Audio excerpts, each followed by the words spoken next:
Welcome to Between the Before and After, a podcast about the stories that shape us. I'm your host, Coach John McLernan, and each episode I bring you an inspiring guest with a moving story that shines a light on the power of the human spirit. Before we dive in, I want to let you know about two very important things. Number one, the stories shared here are often gritty, raw, and vulnerable, and very likely will include speaking about sensitive topics suited for a mature audience. Number two, this podcast is also broadcast live on YouTube, Twitch, Twitter, LinkedIn, and Facebook. So on whatever platform you follow myself or Freedom Nutrition Coaching, you have the opportunity to participate in this discussion during the live stream. And we encourage your participation both by commenting and asking questions. And so this podcast is about exploring the stories that take place between the before and after photos, not just in the realm of weight loss, but in all areas of life. So let's dive in. All right, so today is a historic day because Dylan, my guest today, is the first guest to complete the trifecta of the podcast that I host, between Wellness Unfiltered, It's Not So Black and White, and now Between the Before and After. And today we get to shine a light even more so on your personal story, which leads into the kind of the work that you do. So, man, it's a pleasure to have you back. And I'm just going to throw this out there too. I'm really grateful for you making time for this because you're also a new dad, which in and of itself is incredibly thrilling and tiring. So glad to have you here, man. John, I just appreciate being able to have conversations like this, and hopefully people aren't getting tired of me at this point with me being on the trifecta. I think you do such important work, but it's rooted in like everything you've been through, and you've been able to take some incredibly difficult experiences in life and turn them into a powerful work that is legitimately transforming lives in an incredible way. And so if we were to just give people a snapshot of where you're at right now, or maybe just pre the birth of your child, where you're at, to know now you're on pat leave. So yeah, I'm a TikTok influencer of all things. I didn't expect to be that at any point in my life. I've got almost 600,000 followers. I talk about mental health, talk about things like suicide, trauma, all the things that affect us and impact how we think and how we live and how we learn. I talk about that stuff, especially the hard stuff. I myself have, I've lost my dad to suicide. I almost ended my own life to suicide. And I've come out to a point in my life where I just want to help people overcome the very things that, had me against the ropes for 20 years of my life. So I've written a book. Obviously social media influencer. I've done all sorts of things, and now here I am. Yeah. I mean, there's already like so much that's like packed into that. So let's just rewind the clock and we'll dive right into the deep stuff. So how old were you when you lost your dad? I was 6. I was a pretty young kid, when I still remember it was August 12th, 1996. I just remember walking downstairs to kind of my whole family, which wasn't a big family, obviously. My mom, my dad, my sister were all kind of hanging out downstairs, or at least this is my recollection of it. Mm-hmm. And there was just a tension in the room of like, something's happening that is uncomfortable. And I remember my dad kind of looking at all of us and saying, I'm leaving. I'm heading over to work. I've got a meeting that'll run late, so you probably won't see me tonight. And that feeling that you get whenever something bad is about to happen kind of rose up out of the depths of my being. And I kind of remember this feeling that's not true. I don't think I'll ever see him again. That's the initial feeling that I get. Maybe every 6-year-old gets that when their dad leaves at that age, but that was something that I viscerally remember about that experience. And I remember running up to him, grabbing his leg and telling him not to leave, in the traditional 6-year-old fashion of crying and, begging and pleading. But for context, my dad was 6'7". He was a big man. And obviously back then I was not what I am now. So he basically just picked me up, put me down, told me he loved me and he'll see me later. And it was that cliche moment of he walks out the front door, makes that left, and that's the last I ever saw of him. And the next day, my mom woke me up to take me to my grandparents' house, where I was then told my dad had ended his life. And um, so many feelings came to came to fruition, and I just couldn't understand um, anything other than it was my fault. It was Right. at that age.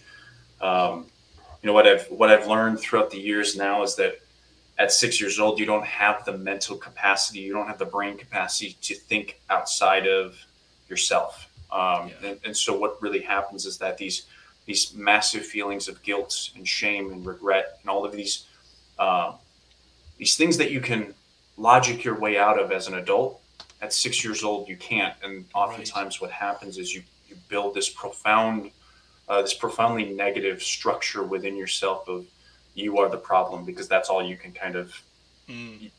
develop within your reality. And so that's what I did. And it led me down a very dark path for nearly 20 years, until I almost ended my own life in 2015. Yeah. So up to that point, what kind of relationship had you had with your father? I wish I could tell you. I like it was the few memories that I have of my childhood before six were are sparse. Yeah. I remember, um, and the few memories I do have were not of him. I remember sledding down our hill in the backyard, Mm. and getting caught up in some barbed wire that we didn't know was there. I Typical kid remember, stuff. Yeah. yeah, I remember like falling off the swing set. The few memories I have nothing to do with him. All I know is what I've been told of him, and it's hard. We're recording this a couple days after Father's Day. Father's Day has always been a hard day for me because Yeah. I never had one. And it's always felt like I've never had one. Um, and so it's difficult to look back at my life and see, you know, what was his influence, what was his impact on me. Not the indirect one that I built within myself, but who was he before he left Mm. me? I've always been curious about that. And I think, when you go through any kind of grief, that's natural, right? You, Yeah. you, Yeah. you desire to have an understanding of what was and what would have been. Um, and those are incredibly difficult things to have conversations about, because some people don't know. Um, if there's anything I've learned about grief, it's people want to make it okay, Hmm. Hmm. and that's not a good thing. I think Yeah. it's more important to open up the conversation, even if it's not okay, to just give someone the ability to speak, to voice, to express themselves, even if it's hard. Like, you don't have to make me feel better. Right. You Yeah. just almost want to just make me feel. Um, Yeah. and You so just said it, something really profound right there, yeah, which is so important when it comes to the topic of grief. I think maybe we take our own discomfort with yeah, seeing somebody in grief, and maybe from a place of goodness, or just a place of severe discomfort, we think I want to make this feeling go away because I don't like how it feels. yeah. So I'm going to try and offer some kind of comfort. But and you say this it really doesn't help in that moment. And why is it that you feel like that's not helpful in the moment? Because I think people have to say it more than they have to hear it.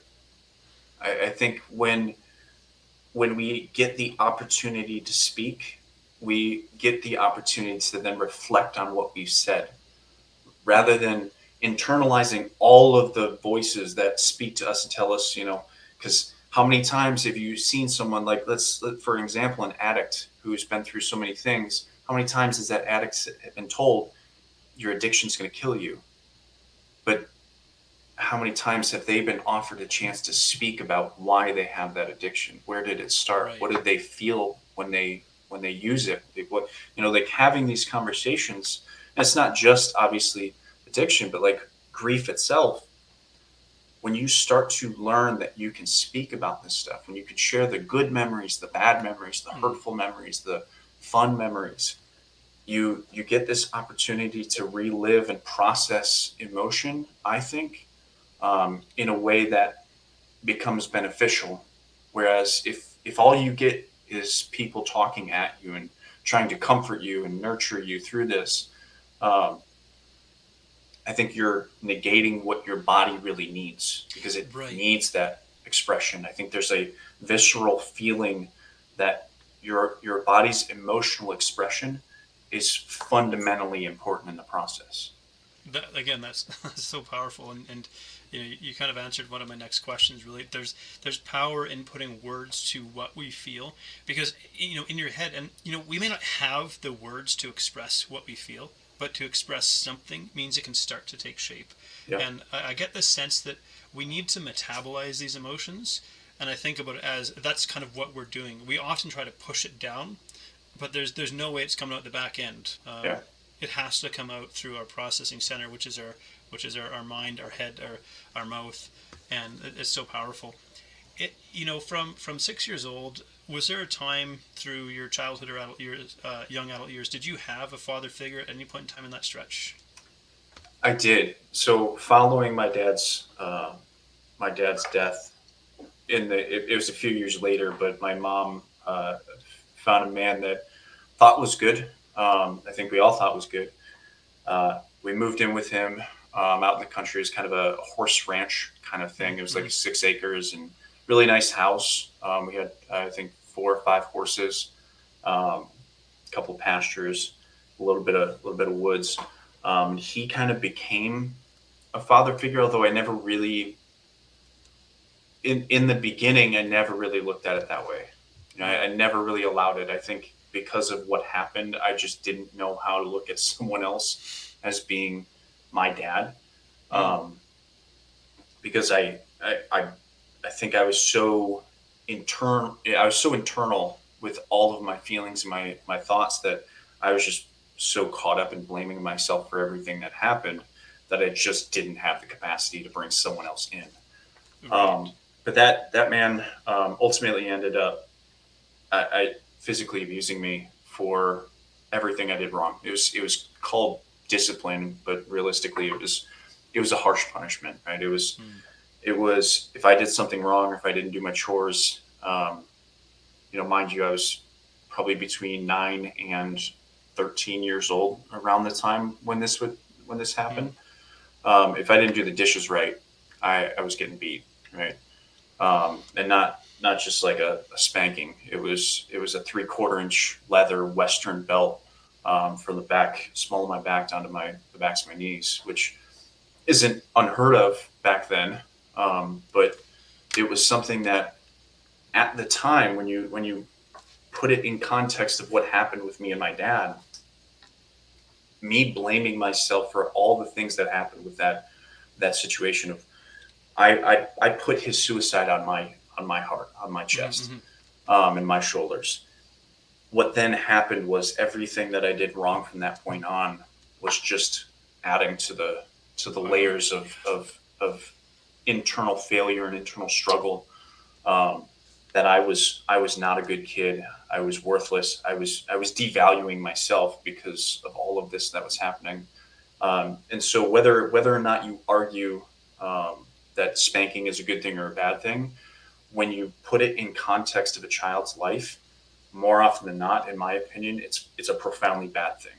Mm. Because if that child has any kind of trauma in his or her younger years, um, then it only makes things worse Absolutely. because then you can't have a conversation, right? Because what it did to me was it taught me to be silent, right? Because at some point, I couldn't tell you the day, but I remember the moment when I look back at him when he was hitting me, and I said in my mind, I won't give you the fucking satisfaction of seeing me cry, right? And Mm. I internalized that pain, I internalized that suffering, and I wouldn't speak about it.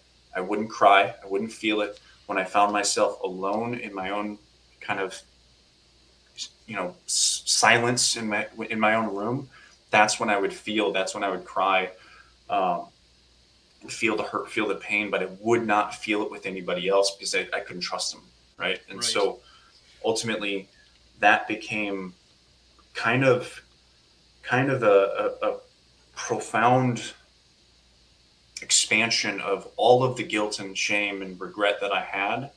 And then it built anger as well. It built frustration. It built annoyance.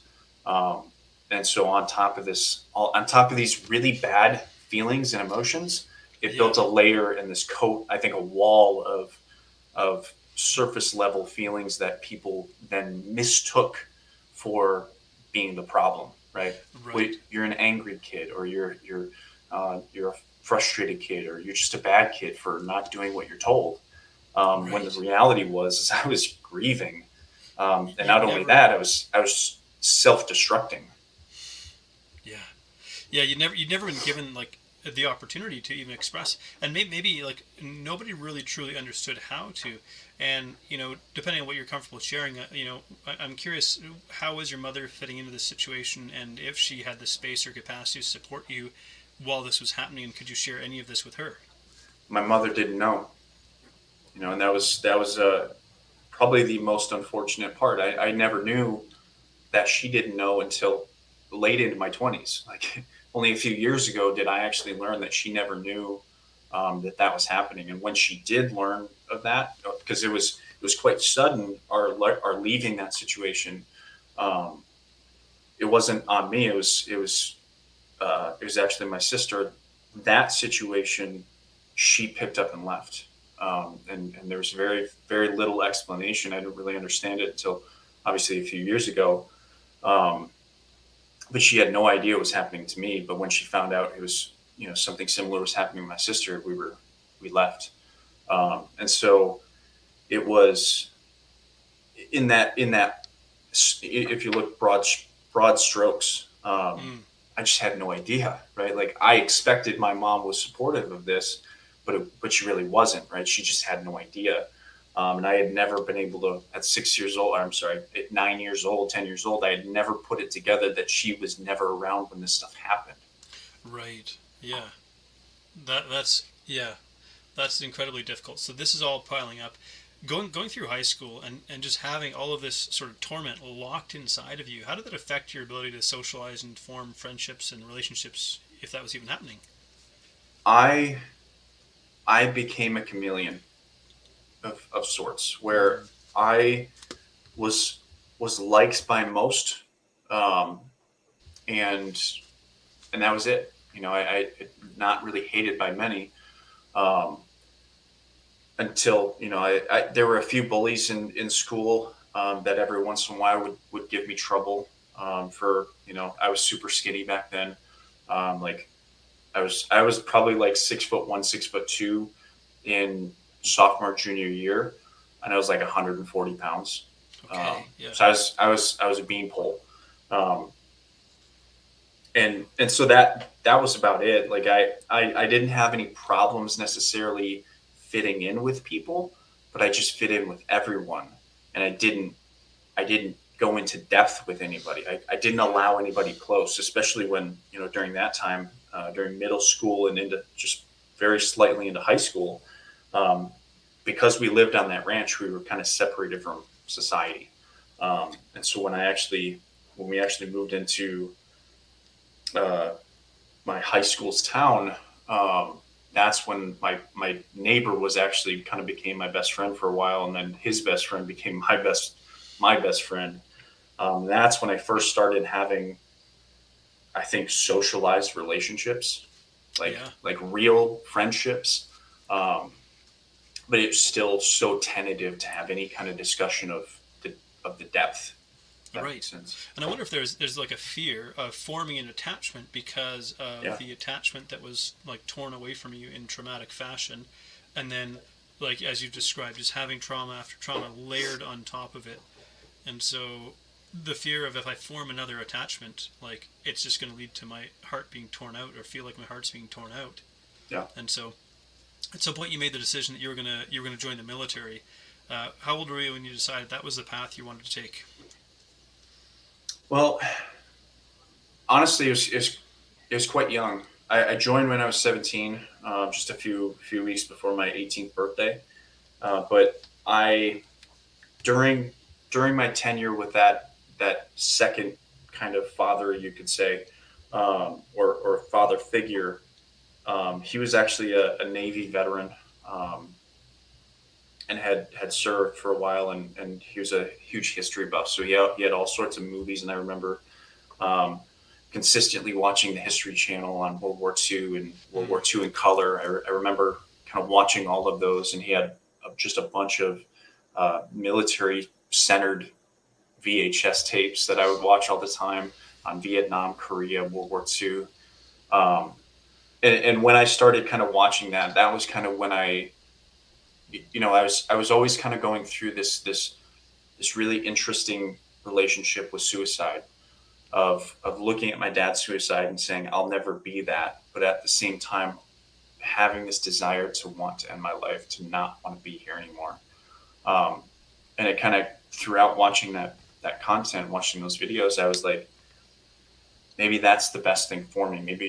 Maybe serving my country and at the time, uh, obviously when I joined and when I was leading up to my time to join, Yeah. the war in Iraq and Afghanistan had kicked off, and so there's an impetus in there that I was like, maybe serving in an honorable fashion and ending my life through that means was the best idea for me. And that's kind of what it led to, is that I had kind of groomed myself into stepping into this role that I still serve now, um, as being a way out. And so I made the choice early. I don't know when, but Yeah. it was long before I actually joined when I was 17. So it was pardon me, it was the hope that maybe you wouldn't end your own life, but basically you'd be put in a situation where it would be taken for you, so you didn't have to Yeah. uh, commit suicide. However, it was taken from you, and that would bring an end to the pain and the suffering that you had battled with. I'm kind of curious then, going into like a boot camp, and I mean, I've been in the military as well, and I kind of been through boot camp, and maybe it looks a bit different in the U.S., but it's pretty rough too, because they kind of have to desensitize you to your emotions so you can learn to act almost without emotion, act on command and not question command and whatnot. And maybe we were looking at this like through the lens of hindsight, but I just wonder how that might have affected your relationship kind of with yourself and everything you'd already been through. I was really good at it. I've always been Yeah. really good at it.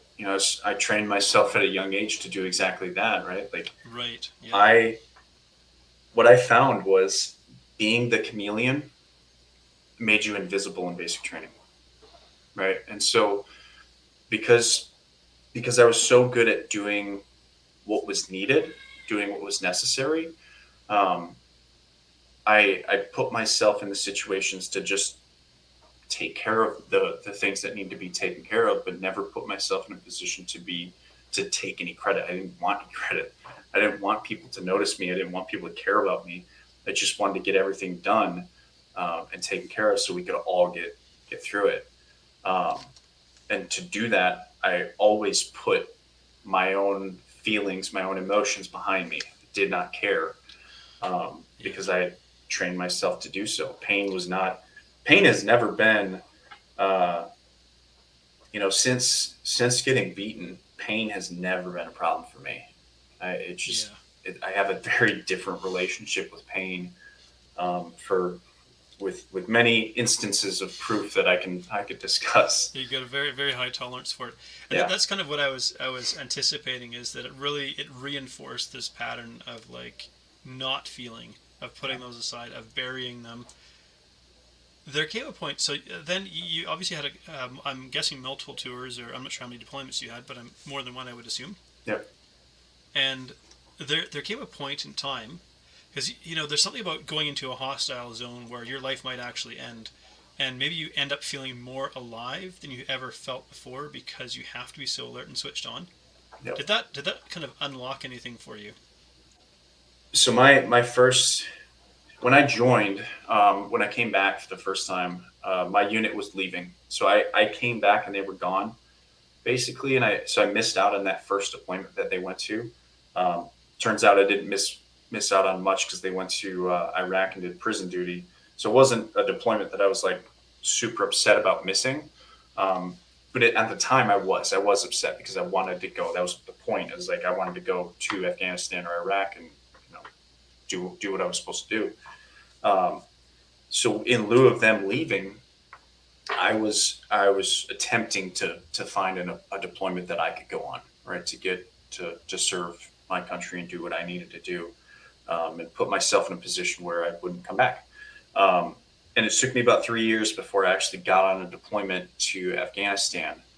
Um, and within a week, I saw my first casualty. And so it was this moment of like pure, I mean, pure surprise. Like nothing surprises you more than seeing that for the first time. And he was a triple amputee, um, Staff Sergeant Christopher Brown. He's from, I think, 4th ID. Um, what we were told is that he had been on like 4 or 5 deployments with 4th ID to Afghanistan, in that province specifically. Um, and he had just had a baby. He had like 3 kids, married, everything. He had all the things that you're like, I wish he didn't have when this guy took it. Um, when he got hit, he became a triple amputee, and seeing that is incredibly difficult, right? Like having any kind of visual of that is remarkably hard. But then adding on all of those things of like he just had a baby, he's married with 3 kids. Um, you see this and you're like, fuck, like Yeah. that hits you in a place that is just terrifying. It's uncomfortable, and you're like, for me, it was like I'm processing all of the things. I'm like, do I really want to die do I really want to die? Like, I don't know. Mm. But at the same time, like it's this humbling experience that you look at all of what is around you and you're like, I just got to take care of everybody else. That was what happened to me, is like when I saw that, I still remember the night where, that helicopter took off with his body and inside, and we all were saluting in pure darkness, right? And all we could see is like all I remember is like the static of the helicopter blades spinning. It was so dark that's all the light that was being given off, was the static from the helicopter blades. And you're thinking in that moment, like, what do I do with this? Like, nothing prepares you for that. If like that's the first thing within a week of getting there, that's the first thing I saw. And then the following day, I got news that one of my friends, Josh Pelton, had, I think, gotten into a car accident, potentially a self-induced car accident, and died. And so like he actually came. He was one of the last people I saw at my going away party, like 2 months before. And so it was just this double hit of, both of these things happen at the same time. And I'm just like, what do I do with this? And I remember there's an E5 or an E6 with us that I was doing my job. The next day I was doing my job, and I was like, it was rough, like all sorts of emotions, all sorts of feelings were kind of pent up. And I just remember him sitting down and like, all right. I'm like, no. And I just remember crying. Yeah. And was it like the dam breaks? Like at some point you can't hold in anymore? Yeah. Yeah. I mean, and he never asked why. He never asked, what was going on. I just remember that moment of just being like, everything's going to come out right now and I'm going to be fine. I remember at some point just stopping and being like, hey, I think I'm good. And he moved on, and, that was it. Like it was, it was back to, for the next 11 months, it was back to doing the job, right? Yeah. Getting it done. And I, throughout that deployment, there was a time where it was 20 to 22 hour days of me working, going on mission, coming back, doing some more work, sleeping for 2 hours. And that was my life for more than 3 or 4 months, and that is just not good for you, obviously. I just wonder how you don't have a mental breakdown from that. Like how can you function effectively and safely in a hostile theater of war? When you put your mind to it, and when you make it necessary, the body can do a lot of things for a long time, and ultimately the body will eventually say no, but I don't know. I don't know when that point is for people, right? I think Right. it depends on. It depends on your own personal history, your life, how you operate. Like my, for me, because pain was just not a thing for me for so long, um, I just didn't care, Oh, right? right. It Yeah. was there was the necessity to do what I had to do trumped all of my feelings. At one point, I even got diagnosed with ulcers when I was there because of this, right? Like Right. Yeah. I remember waking up one day and just being like, God, my stomach hurts. Oh my God, this is terrible. This is terrible. I went to breakfast. I was like, maybe get some food that'll help, and I ate, Oh, and yeah. it was good. I was comfortable. But Yeah. then 3 hours later, when I was hungry again, hurt, pain, right? Like Yeah. all of the things, like all of the symptoms of ulcers. If you have food in your belly, you're fine. But if you don't, you're like, oh my God, this is terrible. Yeah. I went Yeah. Your probably, stomach's getting a hole burnt in it. yep, I went through probably 3 or 4 days of that before I did anything about it. I was just like, that's fine. I'll be good. Once I get to lunch, I'll be fine. Once I get to dinner, I'll be fine. Once Right. I once I get to midnight chow, because I didn't sleep between Right. dinner Right. and midnight, like I went to go to midnight chow and eat. I'd be fine. And then I just have that like 6 hours between midnight chow and breakfast that I was like, that's a long time. Yeah. I got to figure that out. Like get some snacks or something like that. But that was So my life.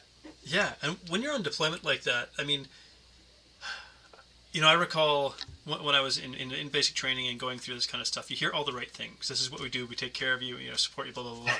Then you get to the theater of war, and Yeah. it's like, yeah, throw it all out the window.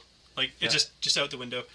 Was there any kind of like support counseling? Like seeing casualties. Do they have somebody available? Like, okay, hey, you've seen this. We want to give you a place to process this so you can carry on your mission effectively. Not back then.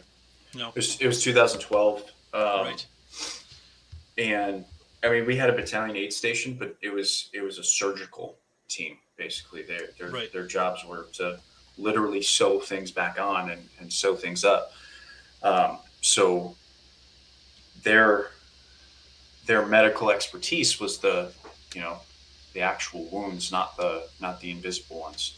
yeah, yeah, So these concepts of mental health and PTSD and all these things that we now understand after 20 years of war were just not, they weren't practiced overseas. hmm, They didn't have the capacity, right? We had a right, base of maybe 300-400 soldiers, um, and if you weren't valuable, right, like if you weren't legitimately valuable to that base, like you're not going to stay there.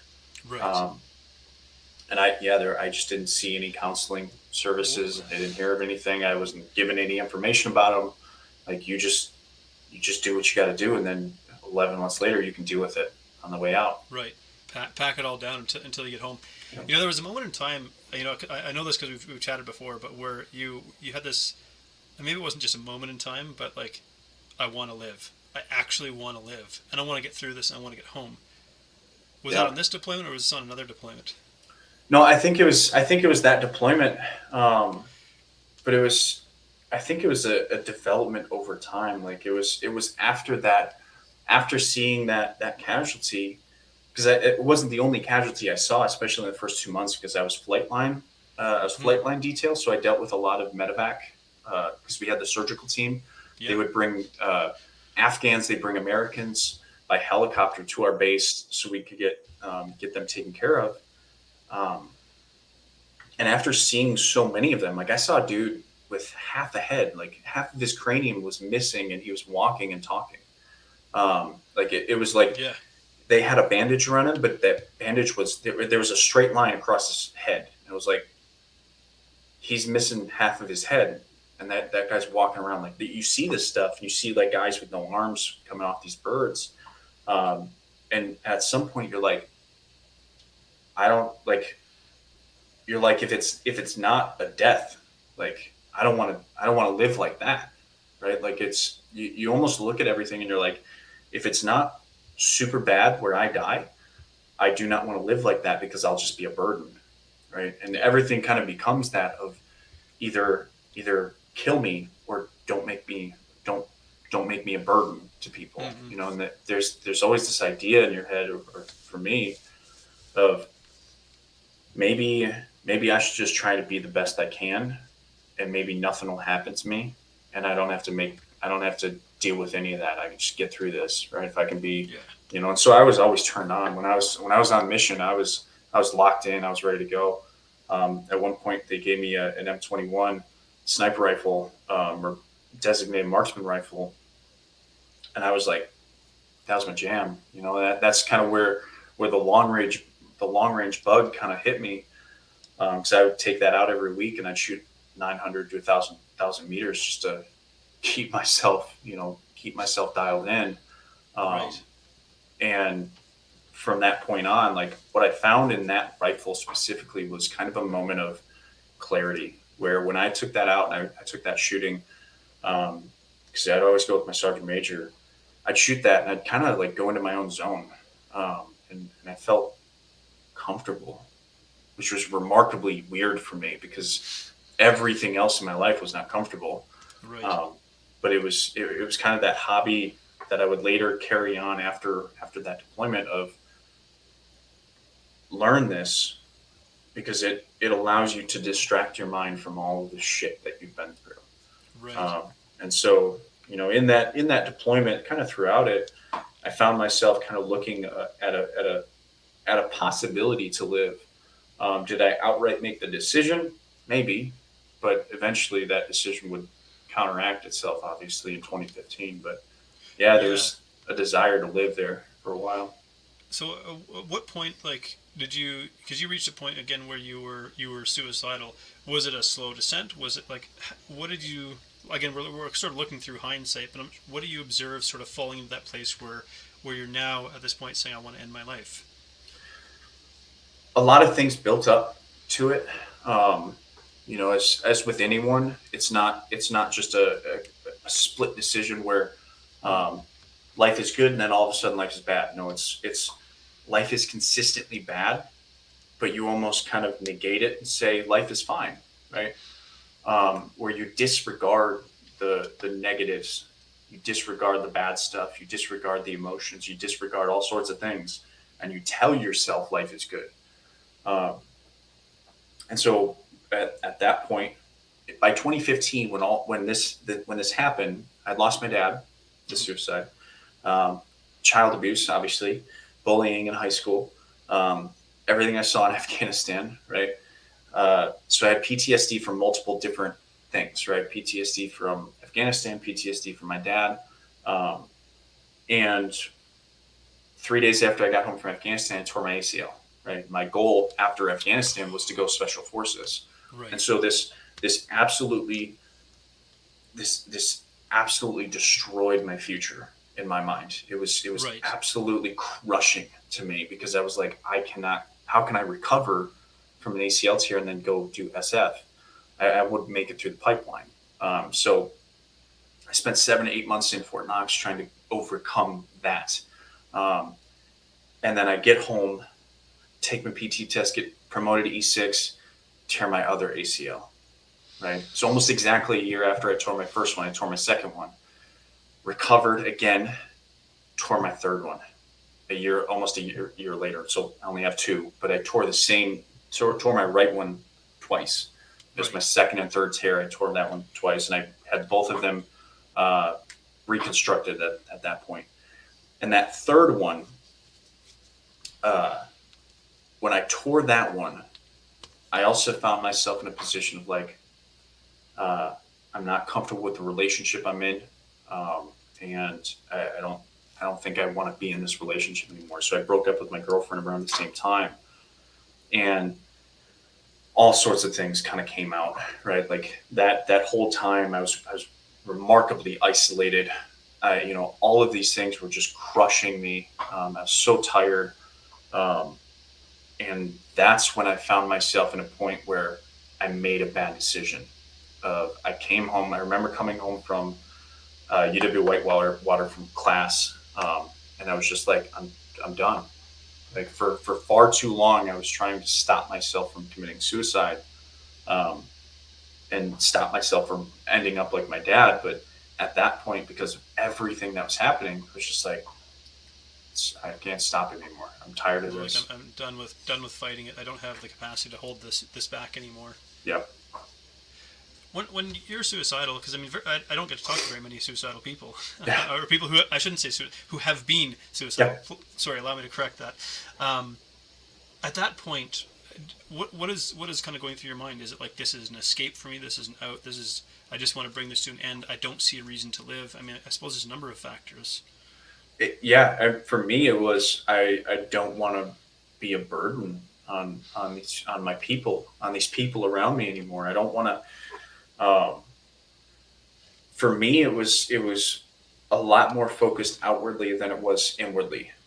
Um, it was less about me doing. Um, it was less about me making the wrong choices and more about, I don't want to hurt people around me. I don't want to like put people through all of the bullshit that I've been putting people through. I don't want to lie to people anymore. I don't want to, because I think it was so centered around that breakup that I felt very guilty, right? And it kind of goes back, right, to my dad of like, still felt guilty for that. I still felt guilty for him ending his life, even though I thought it was my choice, right? Like, I thought it was my Mm-hmm. choice that led him to that. Um, and so there was so much still stuck there. I was 25 years old and I had never thought about it any differently from when I Right, thought about right. it at 6 years old. And it's baffling, right? But that's what, that's how I still kind of processed it. And so for me, it was this outward expression of trying to be selfless in the situation. That's Yeah. why I have a very hard time when people tell me like suicide's selfish. I have a very hard time agreeing with that because perception is a matter of your own reality. Mm-hmm. And so if I think if you might think it's selfish of me to do what to think that way, and that's fine. But to me, and what I think about in my dad's situation, because I've researched that now, it wasn't selfish. It was selfless. My goal was 100% to help other people get past me, right, as the problem. And was it selfish? Yeah, you could certainly argue that my choice was more selfish than selfless, but there's this idea that I didn't see it as selfish. And if I had, maybe I would have changed my mind. But the reality was is that I looked at my decision as being a selfless one, Mm. of ridding people of my own burden, my issues, my problems, all of it. Um, and so I think we need to change how we have that conversation about selfishness and selflessness. Right, right. I just don't think it's functionally worthwhile anymore. And we need to start being able to open up the possibilities of having conversations about things that bring us to process that Mm. emotion in that way. If that makes sense. Rather than saying, you shouldn't have this thought, Yeah. or It's you are why. selfish. Yeah, Why do you have that thought? yeah, Where yeah. did it come from? Mm. And I think about this idea of being a burden, and I wonder if it's partly a projection from all of this burden, all of this weight that you were carrying internally. Yeah. And it feels as though everybody else must see this and must feel this energy around you. And I don't think that's entirely the case. I mean, obviously, people would have been Oh, impacted by oh, it in some way, but I mean, they wouldn't be feeling the weight of that burden, but it would feel as though they must see that's this huge burden I'm carrying. that's the thing. Is like, because of what happened at 6, right? Of me Mm, trying to process this stuff. I always crafted my perception based on how I would think other people saw me, right? Because I thought at 6 years old that people saw me as the burden because I was causing my father to make that choice, right? And right. so you're absolutely right, but it wasn't logical, right? When I look back now from a logical standpoint, I'm like, that doesn't make any fucking sense. Like, what the fuck? Um, Absolutely. but back then, because how I processed stress, how I processed emotion, all led me down irrational and illogical decision making. If you want to look at it as a decision making tree, Hmm. um, didn't matter what the fuck the logic was, Right. because I didn't understand how to process things. I didn't understand what logic was. I was purely acting on basically the internalized regurgitation of what happened 20 years ago. Yeah. And When because no one had ever taught me anything else. yeah, when trauma enters the picture, it's recorded in the part of the brain that is timeless, Well, it's and recorded in the body. yeah, yeah, more than just the brain. Yeah, Yeah. absolutely. I think about the book, The Body Keeps the Score, Yeah. and that's probably the one of the most incredible works of science and psychology on trauma and PTSD. So I kind of wonder, what was your, did you ever have an opportunity to have a conversation with your mom Oh yeah. about this, and about, and get an understanding of what she also endured with, like, the loss of her husband and whatnot? We've had plenty of conversations over the past, I think, 6 or 7 years. Um, it's always hard to kind of pinpoint exactly everything that's Mm, happened in the last 6 or 7 years of like how those kind of conversations have manifested. She's given me so much information um, that I didn't realize. I didn't realize that he had, um, you know, pulled out an insurance policy, but more than a year prior to him ending his life. So it was this action was very premeditated in terms of how he made this choice. Obviously, long before I had any choice in the matter. right, Um, right. and so, it when you see that, then you realize that that decision was made long before, you know, the illogical idea that I was the problem. I was the one that caused him to commit suicide because I didn't stop him. You have to rethink things, and there's many different conversations that my mom and I have had, about how I process emotion, how she processes emotion, because we're pretty different in terms of how we do that. Um, but it's always kind of been this understanding that we've been able to actually talk about it that has really Mm, helped. Like when after I almost committed suicide, one of the first things that I did was I told my mom. It was the hardest conversation I've ever had to have. I didn't even have a conversation about it. I had to write it down because I couldn't speak it.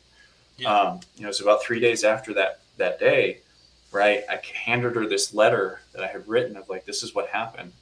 And I just remember her sitting at her counter and she was reading it by her stove and just reading it, just crying, and I'm crying, and like it was the first time that I had ever actually expressed to anyone that I was suicidal, that I had even thought this way. Right. Um, Yeah. but it was within that letter was also I want to change now, and I don't necessarily need you to show me the way. I'm going to find the way. But I need you to know. It was kind of my own accountability of if I tell someone that I'm going to do something, then I have to do it. Yeah. Right? It's Yeah. the that's just how I've always worked. And so when I verbalize something or even give it to you in writing, it's like there's a pretty damn good chance that I'm going to make it happen, or I'm going to feel guilty enough about it and say, hey, I can't make this happen, but I'm going to make sure that that I'm going to work on it, right? Mm-hmm. And so it's when that happened, it was the first time that I had really revealed my suicidal thoughts to anyone ever, and I was remarkably surprised when I talked to my two best friends, my sister and my mom. None of them had any idea, and I'm like baffled by that because I was like, It feels like, because it's uh, so present in your mind. because I hid it. I Yeah. was like, everybody sees me as a burden, but nobody knew, right? Like they had ideas that like he's got issues, he's struggling, but nobody had any idea that that's what I was thinking. For 20 years, I hid that, and Yeah. it was baffling to me that I didn't realize that nobody knew. It's just crazy. Is your sister your only sibling? Yeah, Yeah. Is she older or younger? older. Yeah. And I wonder, what sort of conversations, and has that, your relationship with her, changed, and have you had some conversations with her about it, and what that's been like? She's She's overseas. She's kind of always been overseas since our adulthood, so I haven't really had in-depth conversations about it. Um, what I do know is we both process things quite a bit differently. So it's Mm, um, I know what I've done. I don't know what she's done. She's a little bit more private about it than I am. fair enough. Yeah. Well, man, I feel like we've just like barely scratched the surface, and there's so much more that I want to dig in because you have so much gold to share, and I absolutely appreciate it. But I also know that you're processing being a new dad, Yeah. and the challenges that come with that, and so, just as we start winding down, first of all, again, if people can. If they were to connect with you, I know again you're kind of a little bit disconnected from the coaching that you do while you go through this period of paternity leave. But if they want to get somehow connected to you, learn a bit more about what you do, where do they find you? So right now, I'm going to be starting up my coaching again back in July. Uh, www.dylensessler.com is probably the easiest place to go. Mm. You can find me on TikTok. You can find me on Instagram, Facebook. But yeah, you can find obviously my books up there on the screen. That's on Amazon, Target.com, Barnes and Noble, all sorts of places. Yeah, Defy the Darkness. I mean, I almost want to have a separate episode for you to talk about that, and even the process of writing that. So I might have to try and book you again in the fall and to do a fourth with you. So, Absolutely. but just in a super condensed nutshell, maybe peanut size, Defy the Darkness. What is that about? So that's basically I think a self help guide, right? It's how I process through my emotions. It's not necessarily a this is how you do it, but it's a this is how I did it, and this is how I think it can apply to you, right? I Mm, think it's riddled with uh, pieces of the process. It's not going to give you everything that you're going to need because that is fundamentally your process. You're different than I am, and that's fine. But it gives, I think, the structure of how to overcome really hard things, how to process through things. What do you need to know? It talks about love. It talks about relationships. It talks about expression. It talks about all sorts of things that are necessary in terms of how to how to move forward. And I think that's what Defy the Darkness really was for me was my first attempt to express. Right, it was my first attempt to really give people an idea of what it means to actually overcome. Because I really feel like I'm in a place right now where um, I feel almost invincible. Right, I know things are going to happen to me that are remarkably hard. It's already happened to me. Right, like so many things since going through that episode in 2015 where I was suicidal in 2015, and now obviously I'm a dad, right? I'm a father mm, to my own daughter and my stepson, who I treat as my own son. I'm a husband. I'm so many different things. Obviously, I've written a book. I'm a podcast guy. I'm a social media guy. But I'm able to look at myself now and love and respect myself. Right? I don't look at myself and say you're a worthless piece of shit anymore. right. Yeah. I look at myself with honor, integrity, and value with of who I am, and I'm happy with that. I'm happy. I'm at peace with who I am, and to get there has required so much work. And I Defy the Darkness is an attempt to share that with people. It's not Mm, it's mm. not my last attempt. I certainly have other books in the queue right now, Yeah. um, Yeah. but that's my first attempt, and I think people will hopefully take something from it. I think everybody can take something from it if they want to, Yeah. but there's more to come.